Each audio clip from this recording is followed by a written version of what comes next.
C'était une initiative en réaction à l'assassinat du professeur Samuel Paty. En avril 2021, la ministre de la Citoyenneté, Marlène Schiappa, annonçait la création d'un fonds de 2,5 millions d'euros pour promouvoir les valeurs républicaines. Des associations chargées de le faire ont reçu pour cela des dotations. Comment l'argent a-t-il été utilisé? L'Œil du 20h et le magazine Marianne ont mené l'enquête. Sophie Broyet, Laurent Desbois. 16 octobre 2020.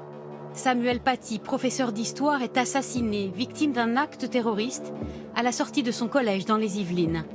Son nom circulait sur les réseaux sociaux après que l'enseignant a montré des caricatures de Mahomet à ses élèves. Ce voyou ne doit plus rester dans l'éducation nationale. Le gouvernement affiche alors sa détermination à lutter contre, je cite, le cyber-djihadisme.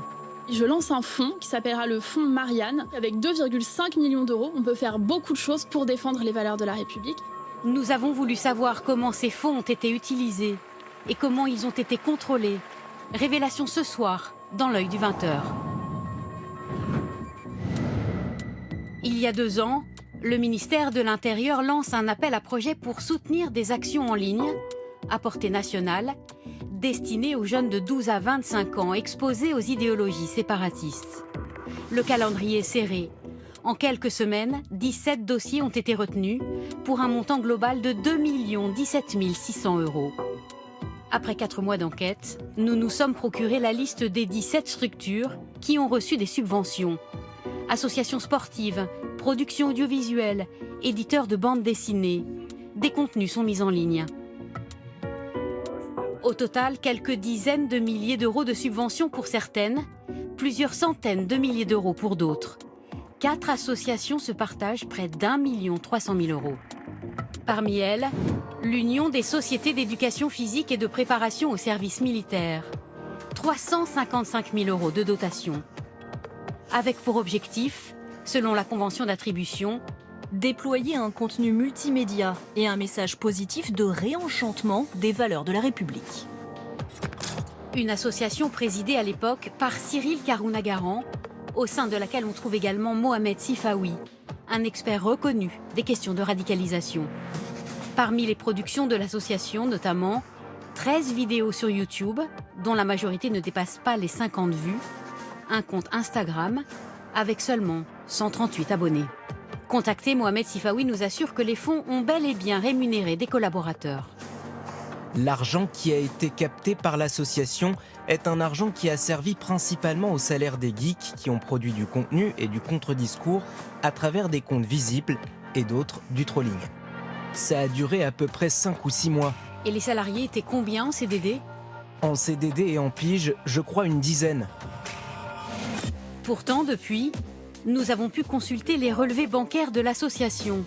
Ils révèlent que ce ne sont pas 10 salariés qui ont été rémunérés, mais seulement 2. De plus, ces relevés bancaires montrent que celle-ci aurait versé 120 000 euros aux 2 responsables de la structure, ce qui est contraire au statut de l'association. Les membres de l'Union ne peuvent recevoir aucune rétribution à raison des fonctions qui leur sont confiées. Contactés sur cette question précise, les intéressés ne nous ont pas répondu. L'ancien président de l'association affirme que les dépenses afférentes au fonds Marianne ont rigoureusement été suivies. Ce dossier de subvention a fait des vagues au sein même de l'association. Un avocat a été saisi par les autres membres du bureau qui affirment n'avoir jamais été informés de cet argent public attribué, ni de ses modalités d'utilisation. Il faut initier une procédure judiciaire pour que soit ordonné par la justice à l'ancien président de restituer les archives administratives, comptables, fiscales de l'association, pouvoir comprendre à quoi a correspondu cette subvention et ce qui a été fait en contrepartie.